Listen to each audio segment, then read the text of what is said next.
Radio San Borja y el Instituto para la Calidad de la Pontificia Universidad Católica del Perú presentan Calidad al Día, un espacio dedicado a fomentar la cultura de la excelencia.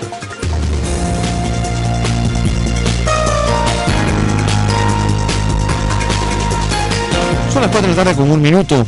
¿Cómo están? Muy buenas tardes, bienvenidos a Calidad al Día, el programa de radio del Instituto para la Calidad de la Pontificia Universidad Católica del Perú.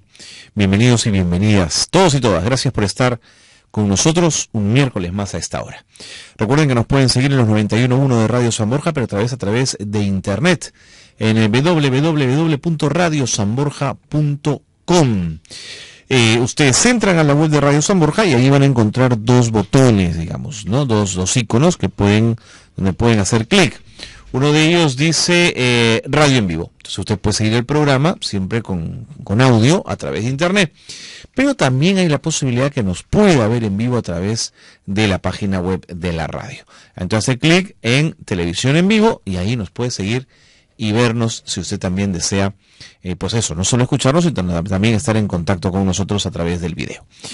Bueno, dicho eso, siempre invitándolos a participar del programa si lo desean, en el 641-2007, 641-2007, el teléfono de la central telefónica de Radio San Borja.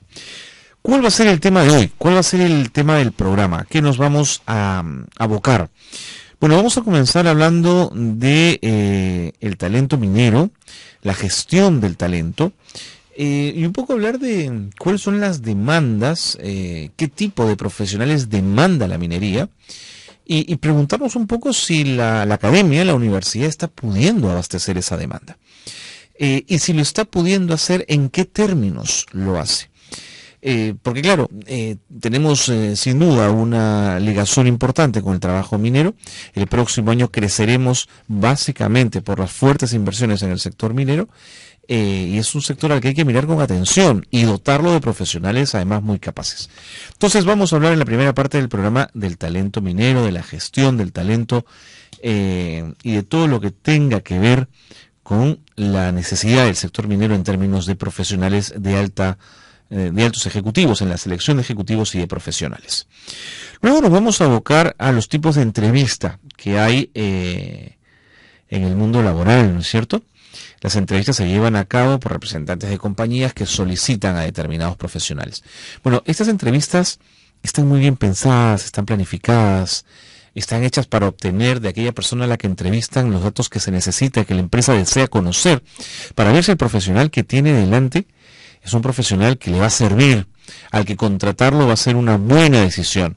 Bueno, pues por los dos lados, la empresa tiene que saber hacer esas entrevistas y quienes acuden a esos, con la idea de obtener ese puesto de trabajo, tienen que también estar preparados para esas entrevistas. De eso vamos a hablar también más adelante. Y hacia el final del programa hablaremos de la pyme exportadora. Este es un tema bien interesante porque alrededor de 6.974 pequeñas y medianas empresas peruanas exportaron sus productos al mundo en el 2013. Y no es una cifra pequeña ni deleznable. Es posible que por ser pequeñas y medianas el monto del exportado no sea gigantesco, pero si hoy día son 6.900, mañana pueden ser 7.000, pasado 8.000 y pueden ser 20.000 y más. Bueno, hablaremos de esta posibilidad que tiene la pyme exportadora en nuestro país. Bueno, ese es el menú del programa. A mí me gusta, yo me quedaría un rato, probaría, vería qué tal, y le daría una oportunidad a Calidad al Día, el programa de radio del Instituto para la Calidad de la Pontificia Universidad Católica del Perú. Una pausa, 4:04, y regresamos para presentarles ya a nuestra primera invitada. Quédense con nosotros.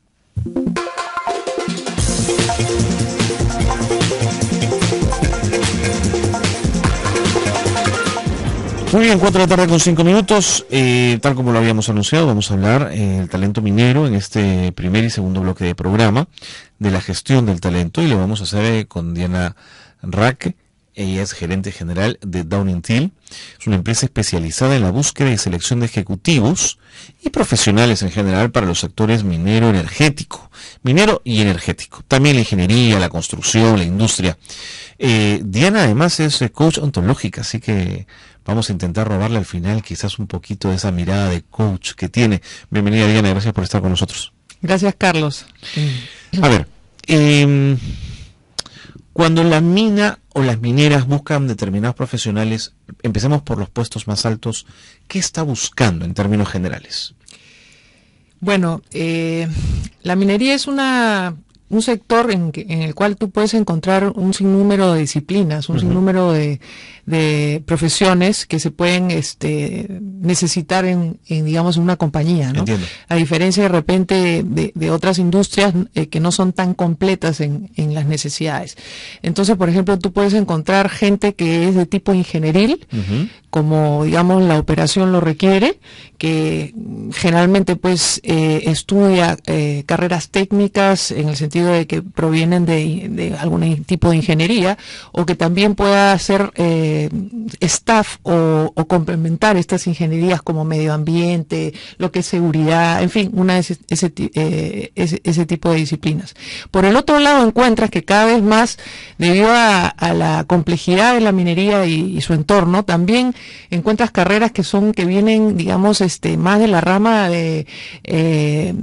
no tanto de la ciencia, sino también de las artes, o digamos encuentras psicólogos, encuentras antropólogos, encuentras comunicadores, encuentras hasta veterinarios, ¿no? Porque también se requieren para poder trabajar proyectos de sostenibilidad, ¿no? Con las zonas de influencia. Entonces es una digamos un sector donde tú encuentras en las empresas una riqueza y una diversidad de necesidades que se tienen que suplir con diferentes disciplinas, ¿no?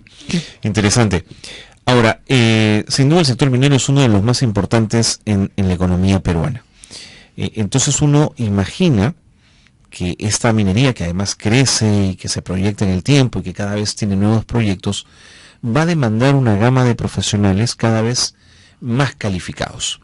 Cuando hablamos de profesionales calificados en la minería, estamos hablando de qué, Diana, de qué tipo de excelencia, de qué tipo de conocimientos base. Bueno, primeramente yo lo clasificaría en dos aspectos que se requieren de un profesional en la minería y que también en general en otras industrias, obviamente, pero sobre todo en la minería porque tiene ciertas características especiales, ¿no? Como son la lejanía, el tema geográfico, el distanciamiento geográfico por tener regímenes atípicos, el tema de que se tiene que tener un constante cuidado con el medio ambiente, el tema de la seguridad por el tema de las operaciones, ¿no?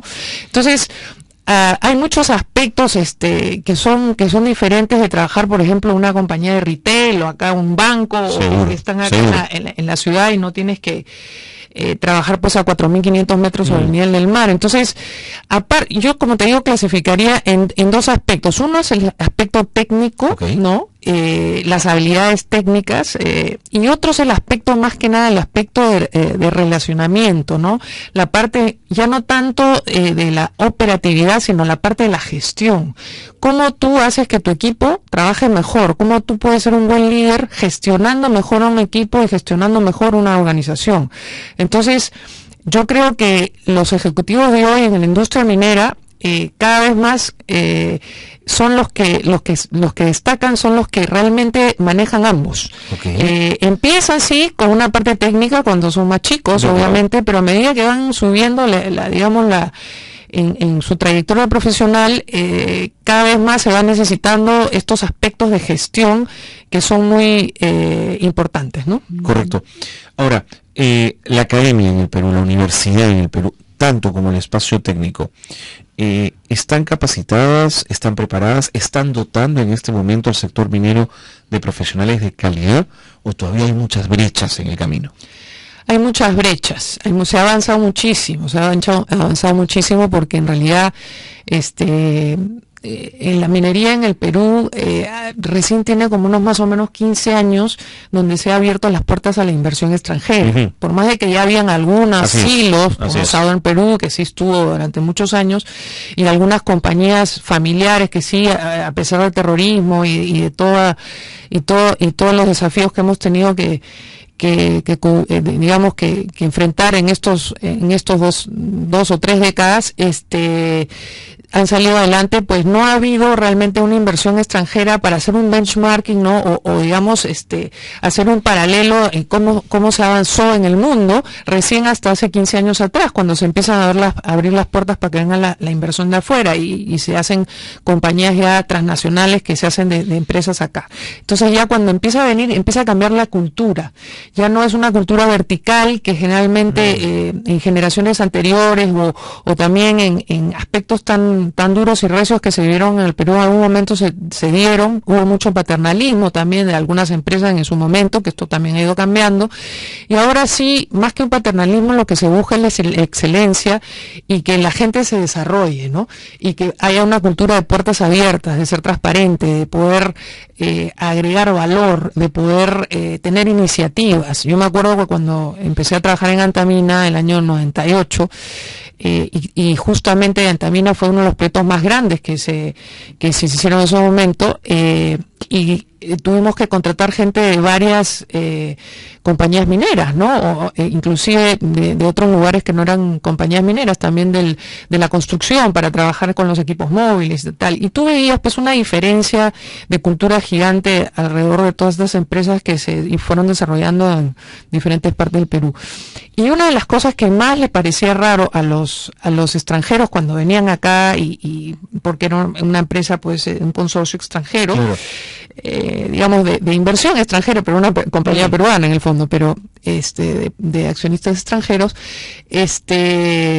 lo que decían era que qué raro que nadie, cuando ellos se presentaban, no le daban iniciativas, no proponían cosas. Eso les parecía raro. Claro, porque la gente acá en la cultura, y sobre todo en el Ande, está acostumbrada a ser muy respetuosa, no hablar, seguramente hasta que de repente no presentes tu caso, no vayas a incomodar, o también la cultura que se trajo es de, el jefe tiene la razón, ¿no? Entonces eso ya no era lo que se estaba acostumbrado fuera, en otras compañías fuera del Perú, inclusive mineras, ¿no? Entonces esto fue cambiando, y gracias a Dios eso ha dado una clara transformación en muchas de las culturas que ahora tenemos en las empresas, pero hay mucho que trabajar todavía, ¿no? De acuerdo. En ese momento, ¿la universidad peruana estaba preparada para enfrentar ese reto, para poder ofrecer facultades y estudiantes que de alguna manera cubrieran la demanda profesional de estas empresas? Ha sido difícil porque no es que no haya gente, hay cantidad de profesionales. Por ejemplo, como un ejemplo específico, salen como 600 chicos de ingeniería minas, pues ahorita hay casi al año hay como 20 facultades, o sea, no son pocas. El tema es que en realidad a la hora de que tú tratas de calzar lo que se necesita con la calidad que existe dentro de estos egresados, tú solamente dices que un 10% de esos 600 realmente son los que cubren esas expectativas. ¿Y dónde está el desfase? ¿Dónde no hace clic la relación? Yo creo que el desfase está básicamente en que nuestro país pues es un país que se ha ido acostumbrando a salir adelante como puede, ¿no? Y entonces, un poco como puede, y realmente mucho de lo que se ha hecho es a la voluntad de los profesores y todo, pero por ejemplo los profesores pues tampoco no es que estén muy bien pagados, ¿no? Entonces en la universidad pública menos, ¿no? Y justamente a diferencia de otros sectores, en el 89% de los egresados que trabajan en minería, ya sea en geología, en ingeniería de minas o metalurgia, son gente que proviene de la universidad pública. Entonces, yo creo que ahí está el tema. Hay universidades públicas que de alguna manera sí se han seguido destacando, ¿no? Como se pudiera hablar de algunas, que en el caso, por ejemplo, de la UNI, también podríamos hablar de San Marcos en algunos casos, por ejemplo, en provincias, la San Agustín de Arequipa, en Puno, el Altiplano, donde o otro lugar también en el Cusco, en la San Antonio de Abad, donde encuentras que en alguna de las carreras que son enfocadas a las ciencias de la Tierra, sí se ha tenido un poquito más de calidad, pero aún falta mucho, ¿no? Entonces tú ves todas estas otras facultades que son de otras ciudades y que han hecho lo que pueden con lo que tienen, y si bien hay un montón de canon minero, que eso es lo que también habría que ver, claro, a dónde se está yendo, porque no solamente es el canon, sino también que tú sabes que el tema del pago de utilidades, una vez que llega a un tope, hay una bolsa, digamos, que de dinero que debería darse a las universidades para que estas se inviertan en investigación, o mejoren sus aulas, infraestructura, pero no sé qué se ha hecho con eso. En fin, y volviendo a tu pregunta, entonces yo creo que lo que no calza, yo creo que es primero que no hay una enseñanza uniforme de parte de todas las facultades, ¿no? Entiendo. Una estandarización sería sumamente útil. Exactamente. Me pido una pausa, Diana, pero no te vayas para seguir conversando de estos temas. Son las 4:16, nos hemos ido un minuto. Vamos a la pausa y regresamos.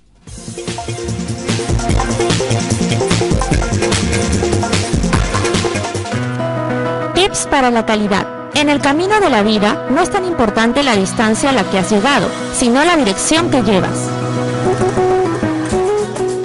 Ya volvemos con Calidad al Día.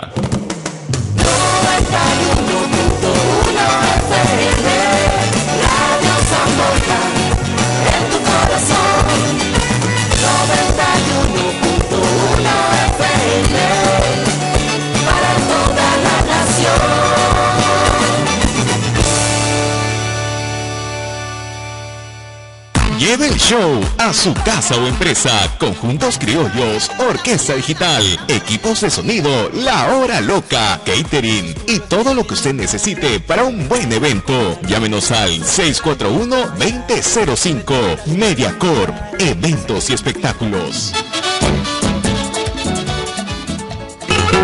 Manuel Chaprado en concierto. 45 años, guitarra y canto del Perú. Javier Echecopar, Pepita García Miró y Encantos Andinos. Jueves 27 de noviembre, 8 de la noche, Gran Teatro Nacional. Entradas, Teleticket de Boni Metro, una producción de Trileseros. Todos los viernes desde las 4 de la tarde, la Cámara de los Comunes viene a polemizar la antena con debate, análisis y objetividad que los hombres de poder en el Perú nos ofrecen.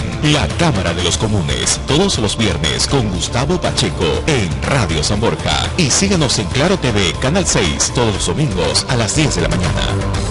Todos los sábados, 4 a 5 de la tarde, Entre Café y Café, donde encontrarás más que una noticia. Entre Café y Café, por Radio San Borja, 91.1, líder en peruanidad. Es una producción de la Escuela Profesional de Ciencias de la Comunicación de la Universidad de San Martín de Porres.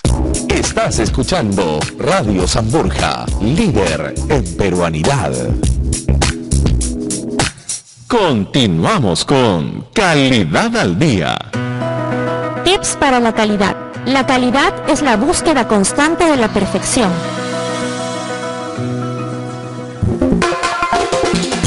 Son las 4 de la tarde con 19 minutos. Estamos con Diana Raque, estamos conversando sobre el talento minero. Ella es gerente general de Downing Tigre, empresa especializada en la búsqueda y selección de ejecutivos y profesionales para los sectores minero, energético, para la ingeniería, la construcción, para la industria. Ella es además coach ontológica, así que estamos muy contentos de tenerla en el programa y que nos esté contando todo esto que nos ha narrado en la primera parte del programa relacionado con la búsqueda de profesionales para el sector minero. Diana, ¿es un mito o las empresas mineras pagan tan bien que podría estar pasando que las facultades se están llenando de muchachos y muchachas pensando que eso va a ocurrir en el futuro? ¿Los sueldos son importantes en minería? Definitivamente, no. Yo creo que definitivamente estamos en el cuartil más alto en la minería en temas de salariales, ¿no? Y de compensación. Ahora, en cuanto a tu comentario de que si los chicos se están llenando por la plata, sí, puede ser. O sea, están llenando las aulas por la plata. Yo creo que obviamente todo el mundo tiene derecho a mejorar para uno y aspirar para sus hijos, pero ha habido un estudio, justamente Jerez ha hecho un libro y estaba leyéndolo, recién ha salido, lo han presentado el otro día en un evento que se hizo del Instituto de Ingenieros de Minas, justo el segundo Congreso de Gestión Minera, en el cual se habla justamente de la brecha, ¿no? de los ingenieros tanto de minería, geología y metalurgia en cuanto a qué es lo que se requiere para mejorar las facultades y todo esto que tú me estabas preguntando. Pero en torno a por qué estudian estas carreras, yo te diría que no tanto va por el lado del dinero. Si bien es cierto, una parte, un 20% sí lo hace, un 20 o un 30% lo hace por mejorar su calidad de vida y por mejorar la de sus hijos. Yo creo que si de acuerdo a los números que se dicen ahí, las proporciones van entre un 40 y 50% lo hacen porque le han hecho un test profesional y que sale que ellos serían buenos para eso. Eso es lo que dice por lo menos las encuestas. Entiendo. Como en lo que es geología, como un 20% es el tema de dinero, en lo que es minería casi un 40%, eso sí, un poco más.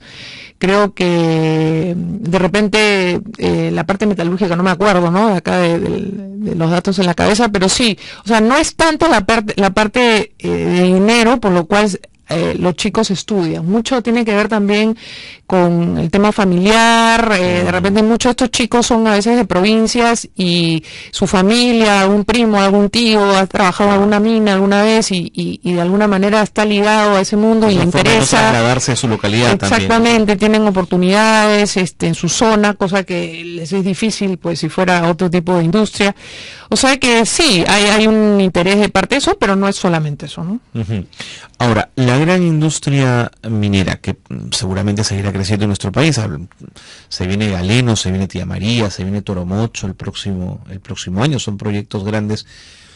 Según los estudios de ustedes, ¿la demanda va a seguir creciendo? Es decir, ¿hay todavía una academia que tiene que ponerse a nivel con esta demanda o ya la cosa está equiparada? Bueno, para darte una idea, mira, desde el año 2006, prácticamente al 2013, o al 2012, mejor dicho, la demanda creció en un promedio de 5% cada año. Okay. Si tú lo promedias, digamos, hay unos que es un poco más, un poco menos. Por ejemplo, del 2006 al 2007 creció en 26%. Del 2007 al 2008 bajó 6%. Acuérdate que hubo una crisis también por ahí, claro, casi de mundial, ¿no? Después subió un poco 2, después ahí subió 16, después 24, 15. Entonces un promedio más o menos de 11%, perdón, no 5, de 11%, pero el 2012 al 2013 ya empezó a bajar y digamos casi 220.000 personas que habían en todo el sector minero, estoy hablando, llámense, digamos, los ejecutivos, los mandos medios y también los operarios, ¿no? Tanto de las compañías mineras como de las contratistas, sí se ha bajado un poco, casi un 5% del año pasado acá en cuanto a necesidades de personal. Pero yo había hecho una proyección que justo se miraba desde el punto de vista optimista, uno moderado y uno pesimista. Y en realidad, de acuerdo a eso, ahorita estamos un poco en el pesimista. Se ha bajado, como te digo, 5%, y puede ser que el próximo año o se mantenga o baje un poquito más. No veo, si bien el próximo año está ya una demanda de alguna manera requerida porque se van a hacer algunos proyectos importantes, ¿no? Como tú has dicho, por ejemplo, las Bambas es algo que sí está corriendo hacia adelante. Después Hat Bay también, y lo que es Toromocho, que si bien ya tuvo su inauguración, pero como que todavía le falta con más potencia avanzar en el tema de operaciones. Estas tres proyectos son muy importantes y creo que ya van a hacer crecer un poco la producción minera. Pero hay varios también que están paralizados, ¿no? Entonces, que antes se creía, por ejemplo, que iba a haber una brecha grande de gente en estos 2 años que venían, porque aparte de los que te he comentado, ya habían otros que se iban a empezar a realizar, llámese que Yabeco, con Anglo American, ahí en Moquegua, llámese Tía María, que también ha tenido sus vaivenes y se ha retrasado, ¿no? Y otros como Marcobre también, que está yendo para adelante, del grupo Brescia, pero también están en etapas preliminares, cosa que se pensó que ya se iba a avanzar más rápido. Entonces yo creo que, dada la crisis mundial, entre comillas, económica, que se dio pues en los 2 años anteriores, que ya está mejorando un poco en Estados Unidos, un poco menos en Europa, y a la ralentización, que creo que ahora le llaman, o ralentamiento, de China, vamos a tener un crecimiento, digamos, bajo en cuanto a captación de personal. Entiendo.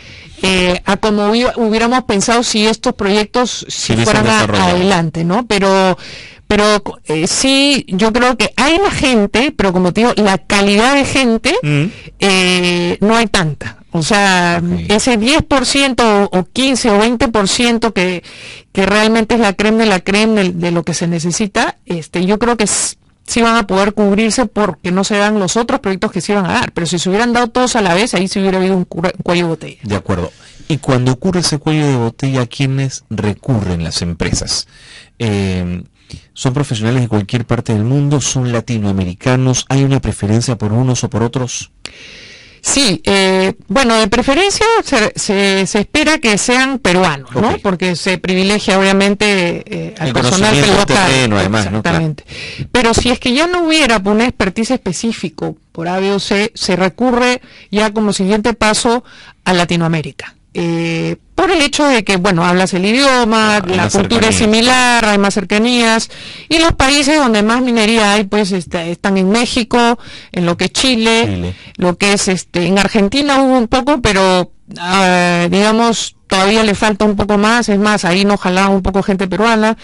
En Colombia, realmente no hay mucho, si bien hay 3 minas grandes que son de carbón y de carbón y de níquel, me parece, pero no hay, por ejemplo, minería de cobre, no hay mucha minería subterránea en Colombia, ¿no? Entonces, Brasil también hay, digamos, bastante minería, sin embargo, los precios que se pagan en Brasil son exorbitantes muchas veces para digamos, la media de Latinoamérica, ¿no? Entonces, sí, esos son los países donde más minería, pues aparte obviamente Estados Unidos, ya Canadá, que ya es en el hemisferio norte, o sea, en la parte norte de Sudamérica, de Latinoamérica. Me queda poquito tiempo. ¿El tipo de contrato que hace una empresa minera con sus trabajadores garantiza estabilidad en el tiempo, o es un trabajo ligado a proyectos, poco tiempo, termina un proyecto, te desvinculas con la organización? ¿Cómo funciona ese tema? Bueno, justamente hay también 2 grandes frentes que yo diría se pueden caracterizar en la industria minera. Uno es el sector de proyectos. El sector de proyectos es como, si te hago un paralelo, un corredor, digamos, de pocos, de 100 metros, ¿no? Que tú sabes que tiene que correr rápido, y el maratonista, ¿no? El de proyectos es el corredor que corre rápido y que en 100 metros ya tienes que llegar y cumplir la meta, etcétera. El otro es más bien el de largo aliento, el que se va con calma, pero seguro, pero llega bien, ¿no? Entonces, ¿qué pasa? Que en las compañías mineras y en los proyectos uno tiene diferentes etapas. Tú tienes la etapa de explotación, que tú tienes la parte de geología, ¿no? Toda la parte que haces, que se llama los greenfields, ¿no? Exactamente. Y después ya tú tienes la etapa de feasibility, la parte de ingeniería, cuando ya tú tienes todo como debe salir, recién ahí empieza la construcción, y después ya cuando termine la construcción, empieza ya la operación. Entonces, en los proyectos tú tienes gente que empieza en la parte preoperativa, empieza un día y tiene que terminar tal fecha, y de ahí se tiene que ir a otro lado, a otro proyecto, a otro país, a otro lugar. Entonces, y eso funciona por proyecto. Claro, entonces esos contratos tienen un término y son generalmente de plazo fijo, ¿no? De acuerdo. Pero eso está claro desde el comienzo. Exactamente. Para el proyectista, por supuesto. Sí. En cambio, los que sí son ya a larga data, que son contratos indeterminados, generalmente son las compañías mineras que tienen a su personal y casualmente lo quieren retener, quieren darle los beneficios y todo, que se se necesita y que quieren que permanezcan en el tiempo generalmente. Correcto. ¿No? Diana, no te quiero dejar ir sin que me cuentes un poco del coach ontológico. Cuéntame esta aventura. Me queda un minuto, así que dale.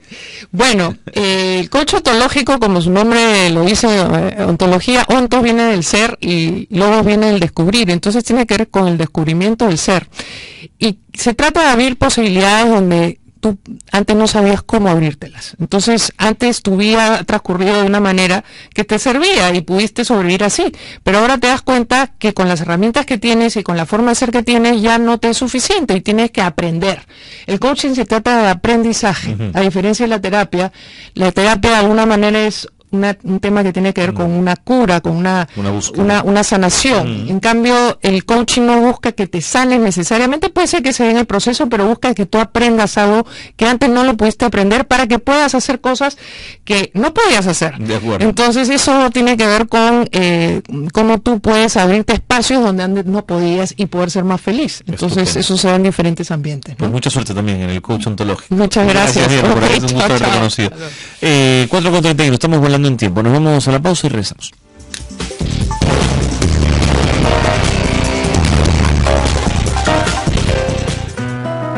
Tips para la calidad. La calidad en una empresa se obtiene identificando un sistema de gestión de la calidad, certificados y acreditados. Ya volvemos con Calidad al Día. Esto sucedió un 12 de noviembre. En 1651 nace en México Sor Juana Inés de la Cruz. Fue una religiosa y escritora novohispana, exponente del siglo de oro de la literatura en español. En 1961 nace en Rumania Nadia Comaneci, gimnasta. Conquistó 9 medallas olímpicas, de las cuales 5 fueron de oro. Además, fue la primera gimnasta que obtuvo una calificación de 10 puntos en una competición olímpica de gimnasia artística. Esto sucedió un 12 de noviembre. Radio San Borja, líder en peruanidad. Diario 1, dirigido por César Lévano. El diario que siempre dice la verdad. Diario 1. San Borja Noticias presenta el avance informativo de esta hora.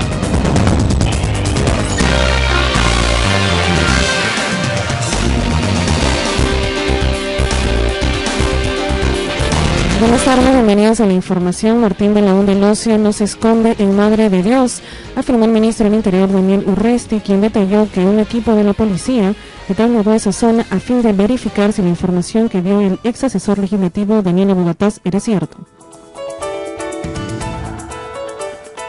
El presidente del Instituto de Prensa y Sociedad, Augusto Álvarez Rodríguez, instó al ministro Daniel Urresti a investigar a profundidad el caso del asesinato del periodista Fernando Raimondi Uribe y no culpar a priori a la delincuencia común como responsable de dicha tragedia.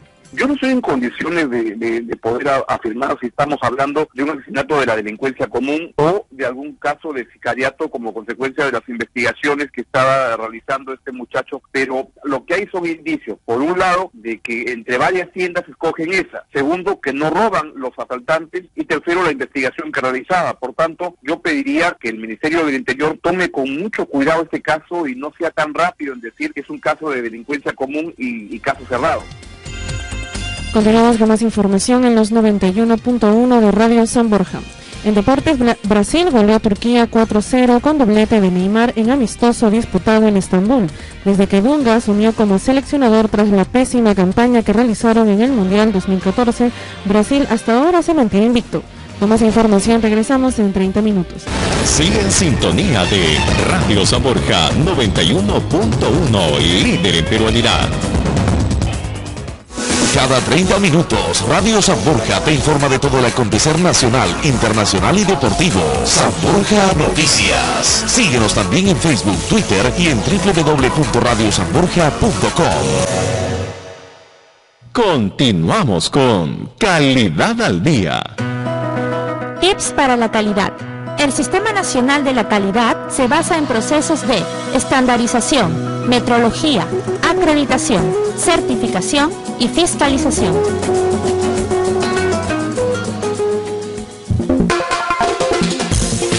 Son las 4 de la tarde con 34 minutos. Estamos en Calidad al Día. el programa de radio del Instituto para la Calidad de la Pontificia Universidad Católica del Perú, transmitiendo en vivo desde Radio San Borja, son las 4:35, los 91.1, líder en peruanidad. Vamos a seguir hablando de lo laboral, pero desde otra perspectiva. Y lo mencionábamos al inicio del programa, el tema de la entrevista laboral. Hay gente que le tiene un terror a la entrevista, que siente que se la van a comer desde que entra y la van a mirar feo y cómo se va a desenvolver. Pero una vez que uno puede entender cuál es el sentido de una entrevista, cómo manejarla, a qué debe estar preparado, seguramente las cosas van a ser mucho más fáciles. Estamos con Patricia Canepa, ella es directora de la consultora LHH DBM, especialista en gestión social, justamente para conversar de la entrevista laboral. ¿Cómo estás, Patricia? Bienvenida. Muy bien, muchísimas gracias por la invitación, Estamos Carlos. Muy contentos que nos puedas acompañar. Gracias. ¿Por qué le tenemos tanto miedo a una entrevista? ¿Por lo que podemos perder o por lo que podemos ganar? Yo creo que es más por lo que la gente pierde. Normalmente cuando uno está en un proceso de entrevistas no está empleado, aunque puede suceder lo otro, ¿no? O sea, los headhunters, los cazatalentos buscan a gente que normalmente está en un empleo. Pero yo diría que la gran mayoría está buscando algo nuevo y puede no tener algo en ese momento. Entonces hay mucha expectativa por cada proceso de entrevistas, porque uno puede ir o estar involucrado en varios procesos y no necesariamente todos van a resultar finalmente con una propuesta de trabajo. Entonces yo creo que eso genera mucha expectativa. Además, uno no sabe a qué se va a enfrentar. No sabes quién te va a entrevistar, no sabes cómo es la entrevista, y realmente en entrevistas nada está dicho. Entonces eso genera además mayor ansiedad o estrés, ¿no? Entonces yo creo que es una reacción natural.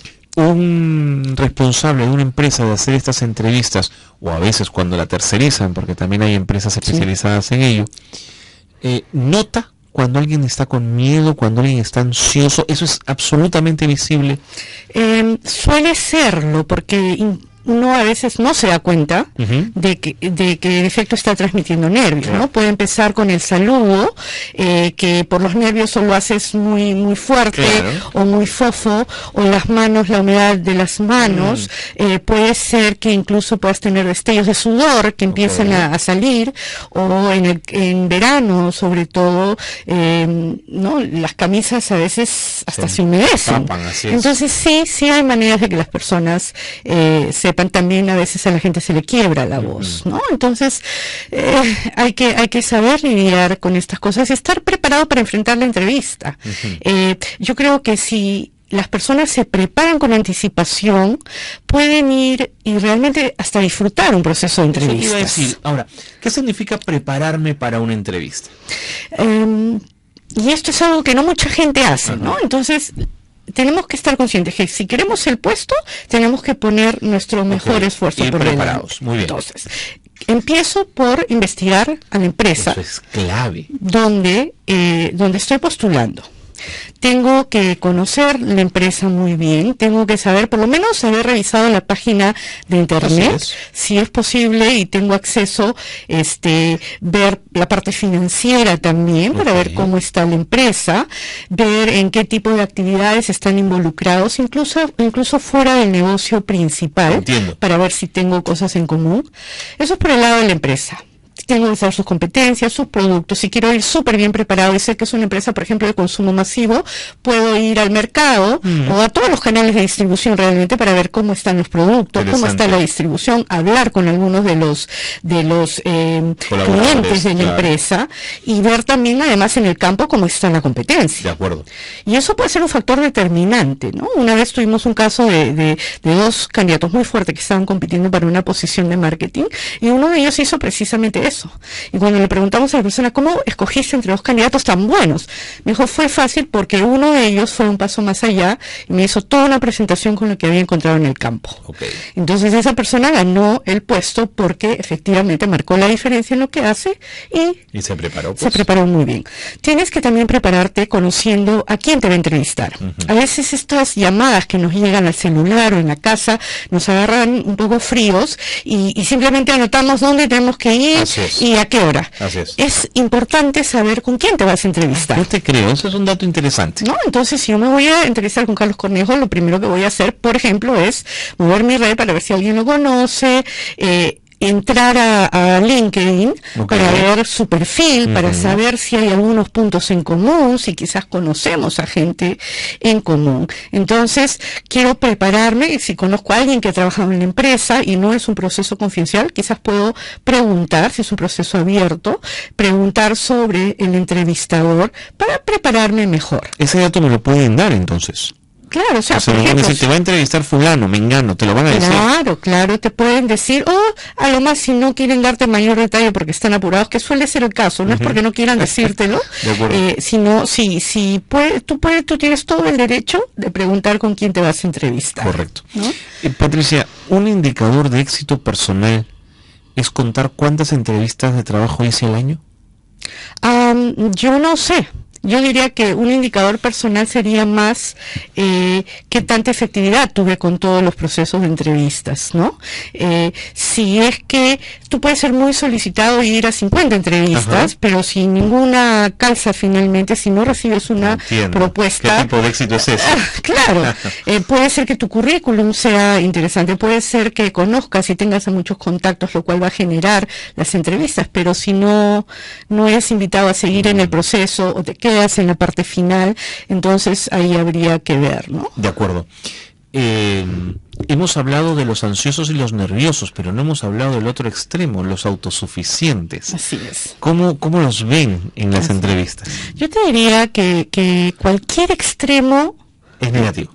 Claro, porque una persona que peca de arrogante o de muy seguro de sí mismo puede proyectar cierta soberbia, puede sentirlo hasta sobrecalificado para la posición. Entonces la gente quiere trabajar con gente con la cual se lleva bien. Entonces el tema de la actitud, de la personalidad en el momento es fundamental. Y muchas veces las decisiones de si contratar a alguien se toman en cuestión de segundos. ¿No? Apenas la persona entra a la sala, tú más o menos te das cuenta por su actitud, por lo que te conversa, por cómo su aplomo, ¿no? Si es que es una persona con la cual te gustaría trabajar. Y muchas veces las decisiones se toman basado en esto. En esa subjetividad. Claro, porque imagínate que tienes a 2 candidatos o 3 o 4 muy buenos. De acuerdo. ¿Con quién vas a que uno es un poquito nervioso, el otro es demasiado arrogante, el otro es más término medio, y tienes a uno que de pronto tiene una excelente actitud, te cae bien, hay química? Los 4 son igualmente calificados. ¿A quién escoges? Con el que sientes más química normalmente, ¿no? ¿Dirías que el humor sirve? Nuevamente, si no es en exceso, sí. Y uno tiene que tener la capacidad, Carlos, para realmente saber leer la situación, saber leer a la persona y tener mucho criterio y no si es que vas a usar el humor. Yo creo que cosas como para ver, quizás no vas a decir un chiste, pero por ahí ves una oportunidad de generar una situación distendida con algo que dices que borda con lo humorístico. Yo no lo vería mal, pero nuevamente tienes que tener mucho tino y saber leer la situación. Pero en tal caso, el nivel de subjetividad donde interviene la simpatía, el aplomo, están en el peldaño 2 una vez que yo he revisado la calidad de profesional que tengo delante. Claro, y habrá la tendencia es de que tú puedes contratar habilidades, pero las habilidades se aprenden, pero la actitud es fundamental. Entonces yo te diría que se pelea ahí, ¿no? Son 2 cosas fundamentales. No puedes contratar uno sin lo otro y como te digo, ante calificaciones iguales, ahí lo que va a primar es la actitud, ¿no? ¿Dirías que hemos llegado a un momento en el país en que las empresas más importantes ya no están pensando en si prefiere un trabajador hombre frente a una trabajadora mujer, que quizás por el hecho de ser mujer, este prejuicio de que va a ser menos agresiva, o no va a saber defender nuestra posición con la misma intensidad que un hombre, o ya cosas como, no, mejor se va a embarazar, mejor contratemos a un hombre? ¿Cómo va ese tema, Patricia? Para ver, yo te diría que en términos generales se ha avanzado muchísimo. Hemos tenido muchas mujeres en el Perú en particular, y eso siempre me ha llamado la atención, de mujeres, por ejemplo, como Susana Elespuru, que lideró Procter, la misma Inés Temple, que lidera DBM en Perú y en Chile, Karin Brandes, que es gerente general de Citi, de uno de los principales. Estupenda. Claro, y así, Lieneke Shaw, que estuvo liderando Microsoft, Toti Graham, liderando IBM, y en fin, Susana Lapuente, mujeres que han tenido muchísima responsabilidad, que creo yo que han dejado un legado muy importante para el país, acompañado de la presencia, de la mayor presencia de la mujer en general en términos mundiales. Creo que todavía hay mucho camino por recorrer, pero ciertamente hay una apertura muy grande. Ya no es como antes, que no la contrates porque es mujer. Incluso hay personas que prefieren trabajar con mujeres porque ven ciertos rasgos que les gusta para ciertos puestos, ¿no? Como son más minuciosas, más detallistas, son más de preocuparse por las personas. Entonces, creo que esos paradigmas se han ido dejando con el tiempo y ahora hay un espacio mucho, mucho más grande. Patricia, se nos fue el tiempo, pero quiero proponerte seguir conversando en otro momento. Encantada. Estos temas que son absolutamente apasionantes y que hemos explorado un poco por encima. Sí, gracias por haber estado con nosotros, Patricia. Al contrario, muchas gracias por darnos este espacio para conversar. Patricia Canepa, directora de la consultora LHH-DBM, especialista en gestión social. Interesantísimo lo que nos ha contado, estas pequeñas y no tan pequeñas cosas que ven quienes hacen las entrevistas de trabajo, que son tan importantes. 4:46, hacemos una pausa. Gracias.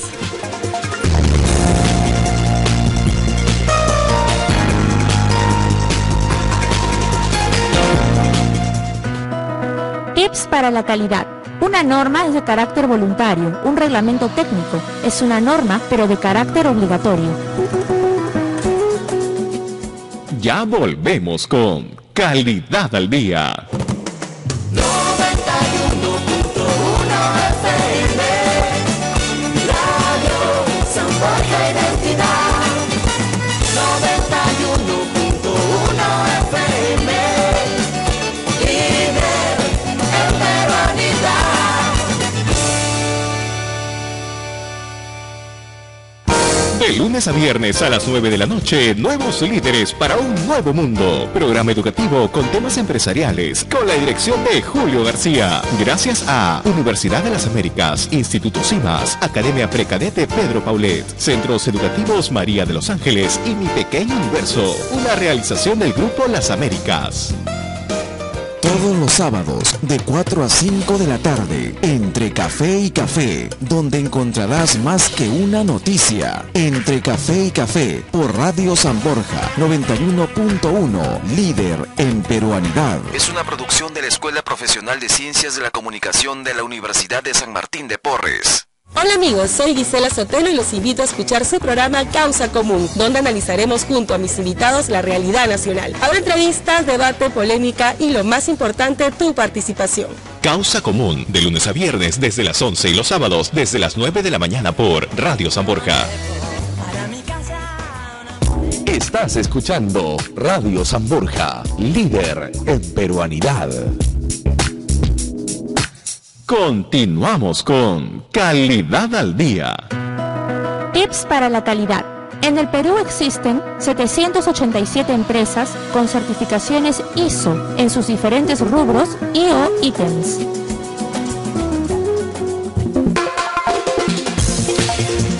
Bueno, son las 4:48, entramos al último bloque del programa. Último, pero no por ello menos importante, ojo, porque el tema que nos congrega en este bloque es el tema de la pyme exportadora. Y hay un dato fantástico, ¿no? Alrededor de 6.974 pequeñas y medianas empresas, todas peruanas, exportaron productos al mundo en el 2013, lo que implicó un crecimiento del 2,5%. Y ese es un proceso en crecimiento, cada vez hay más. Pero claro, ¿cómo las ayudamos? ¿Cómo las fortalecemos? ¿Cómo las conectamos con el mundo?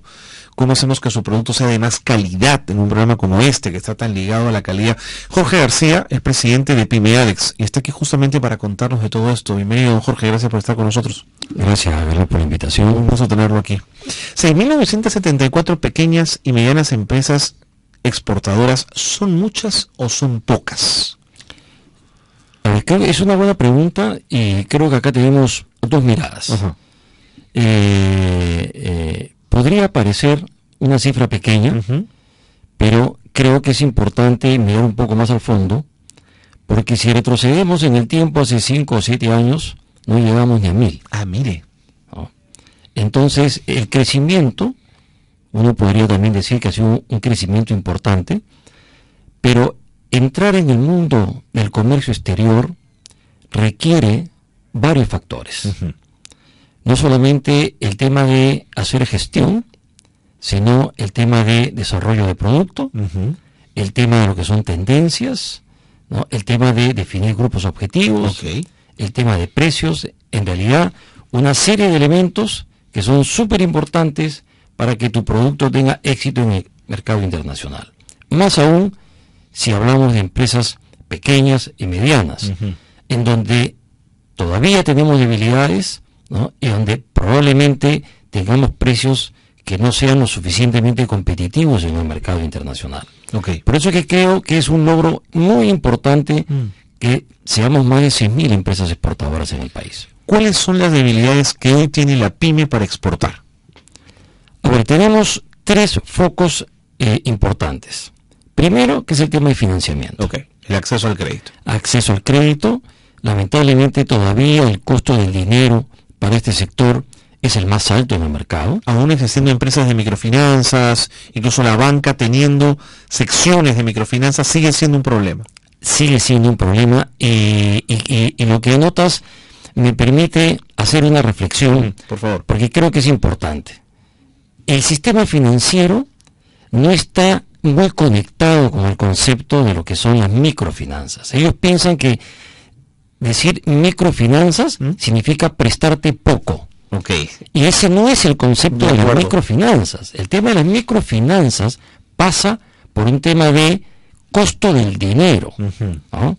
Entonces, imagínese usted, el costo de dinero para estas empresas pequeñas y medianas es alrededor entre 40 hasta 60%, ¿no? Entonces, ya no tiene ningún concepto de microfinanzas. Entiendo.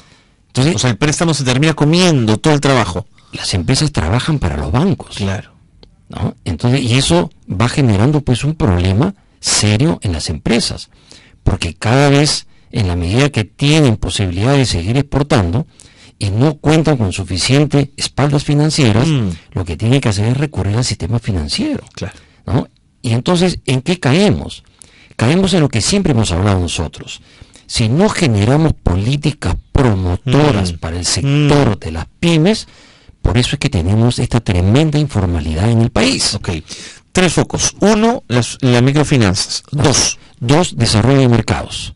Y aquí juega un papel importantísimo, ¿no? Los agregados comerciales, que hoy en día es importante anotarlo de que han cambiado, ¿no es cierto?, su concepto de los agregados comerciales. Hoy en día pertenecen a comercio exterior. Eso es muy interesante. Entonces, eso nos parece una decisión de Cancillería. Así es. Entonces, eso es una decisión tremendamente importante. Entonces, ahora ellos, ¿no?, que tienen bajo su responsabilidad el desarrollo de los productos bandera, no solamente, o de cualquier producto peruano en el mercado en donde ellos están ejerciendo su función, se convierte en un apalancamiento para las pymes. Seguro.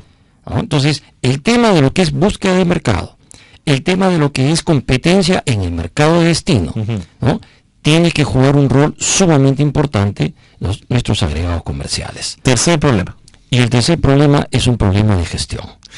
Ya propia de la pyme. Exacto, y es propia de la pyme, efectivamente. No hay que reconocer que tenemos algunas debilidades en el tema de lo que es gestionar la empresa, y para eso justamente desde ADEX hacemos los esfuerzos necesarios para ofrecer cursos de capacitación, fortalecer un poco el concepto de lo que es gestión, como también lo vienen haciendo otras instituciones como el Ministerio de la Producción también, ¿no?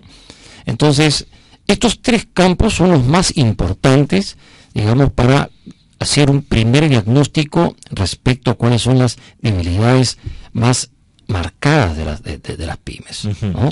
Cuando usted se refiere a problemas de gestión dentro de la pyme, ¿eso está ligado a que son empresas familiares, lo que complejiza mucho más el problema, o no necesariamente? Ese es un tema, ¿no? El tema de las empresas familiares, lamentablemente, pues, prima a veces las necesidades familiares, ¿no? Y a veces los recursos con que cuenta la empresa son destinados a necesidades familiares y no necesariamente reinvertidos en la empresa, ¿no? Con lo cual ya se genera un cambio de concepto, un cambio de mentalidad cuando uno comienza a pensar en reinvertir en la empresa.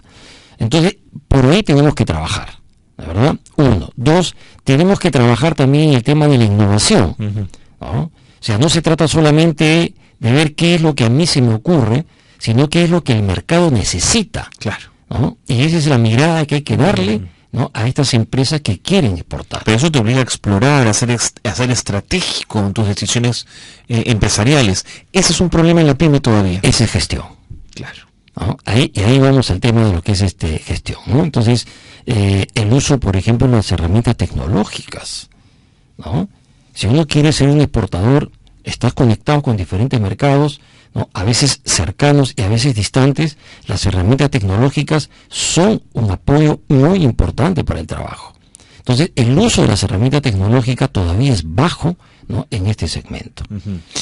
¿Quién es pyme hoy? ¿Hay un perfil? Alex conoce quién es pyme hoy. Digamos, le planteo la pregunta de otra manera. ¿Siguen siendo familias que necesitan de la pyme para la sobrevivencia? ¿Tiene que ver con jóvenes profesionales que arriesgan un pequeño capital? ¿Cuál es el perfil de quien está al frente de una pyme? A ver, vamos a verlo hoy día, ¿no? Hoy día son los emprendedores. Hoy son emprendedores. Exacto. Hoy en día son los emprendedores los que están detrás, ¿no es cierto?, de la pyme, buscando oportunidades en el mercado internacional. Ese es hoy día. ¿Qué fue o qué hay del pasado? ¿No? Efectivamente, aquellas familias, ¿no? Producto a veces de la migración, ¿no? Que han tratado de sobrevivir haciendo algo, ¿no? Y se han ido haciendo un espacio. Exacto. Claro. Se han ido haciendo un espacio y entonces, pero ahí se han quedado, ¿no? Como pymes. Y la suerte de esto es que cuando uno empieza como una pequeña empresa, pero no necesariamente te tienes que quedar como una pequeña empresa. Entonces ahí volvemos al tema de lo que es gestionar tu organización, ¿no? Entonces, ¿usted cree que quien está hoy día al frente de una pyme está pensando en hacer empresa? Sí. Tiene una mirada empresarial. Totalmente hoy en día. Es interesante, ¿eh? Sí, la verdad que la mentalidad ahora de estos chicos que están saliendo de las universidades ha cambiado dramáticamente este concepto. Vemos inclusive aquellos programas que realizan algunas empresas, ¿no? Y que premian a los emprendedores, donde hemos visto nosotros chicos jóvenes en realidad, 20, 25 años, 27 años, digamos, haciendo emprendimientos exitosos, ¿no? Y cada vez esto va en aumento, lo cual es, digamos, es muy sano, primero para la economía del país, ¿no? Porque va generando puestos de trabajo también, ¿no? Segundo, porque genera divisas, ¿no es cierto? Comienza a ingresar dólares al mercado. Entonces, y tercero, porque los emprendedores cada vez están más motivados, ¿no? Al ver que tienen éxito en el mercado. De acuerdo. Ahora, este boom exportador debe haber impactado en la informalidad de la pyme, porque una pyme informal no exporta. Corríjame si estoy mal en el concepto. ¿Cree que este ejemplo podría dinamizar que más informales entren a la cadena formal en esta lógica exportadora o no necesariamente? Es verdad. En realidad este es un aliciente para aquellas empresas que todavía son mayoritariamente informales, ¿no?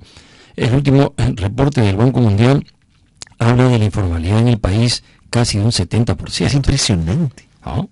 Entonces, y para que tenga una idea, el público, ¿no? En el Perú existen más de 2,5 millones de pymes. Es impresionante, ¿no? Y estamos hablando que solamente exportamos 6,000. Claro, desde esa perspectiva es poco, ¿no? Así es, ¿no? Eso por un lado. Por otro lado, hay problemas estructurales. Me refiero, por ejemplo, que hay barreras para que las empresas se formalicen, ¿no? Barreras como, por ejemplo, ¿qué tipo?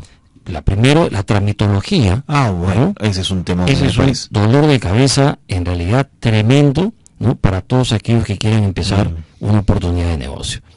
Segundo, la rigidez que existe desde el punto de vista laboral y desde el punto de vista tributario. ¿No? Así es. Entonces, ese es otro problema muy serio, ¿no? En donde si bien es cierto existen hoy en día cada vez más empresas exportadoras, pero la gran pregunta es por qué esto no se duplica o se triplica cada año. Claro. ¿No? Y el gran problema es lo que estamos conversando, ¿no es cierto? El exceso de trámites, el exceso de rigidez laboral, el exceso de rigidez tributaria, la falta de acceso al crédito, entendida desde el punto de vista de las microfinanzas, y que tenemos experiencias muy cercanas en la región. Entonces, hacen que en realidad las empresas digan, ¿para qué me voy a formalizar? Claro. ¿No? Claro. Entonces, como estamos probablemente sobreviviendo. Claro. ¿No? Mejor me quedo en este estadio de cosas. Así es. Don Jorge, ha sido usted muy claro. Muchísimas gracias. Nos ha ayudado mucho a entender la posibilidad de crecimiento de este sector, que ojalá pueda darse en los próximos años. Y nosotros estamos confiados, y para eso nosotros hacemos un trabajo que, permíteme por favor, al final ya de la entrevista, comentarlo. Todos los años hacemos nosotros nuestra convención internacional. Ya. Y este 18 de noviembre tenemos nosotros la Convención Internacional de las Pymes, que va a ser en el Hotel Sheraton, y que las inscripciones las pueden hacer al 618-3333, que es acá en ADEX. Las inscripciones son gratuitas, ¿no? Y lo que nosotros perseguimos es poder compartir las experiencias de 5 invitados extranjeros que van a venir, ¿no? Respecto a que puedan las empresas, nuestras pymes, ver alternativas para seguir la ruta exportadora peruana. Don Jorge, muchas gracias nuevamente. Ok, gracias por haber estado con nosotros. Volamos en tiempo, nos vamos. Son las 5 de la tarde, tenemos que irnos ya. Gino Bardalagos ha estado en los equipos, Carlos Flores en la dirección periodística y Carlos Cornejo en la conducción, que los hemos acompañado esta tarde. Gracias y nos vemos el próximo miércoles aquí en Calidad al Día.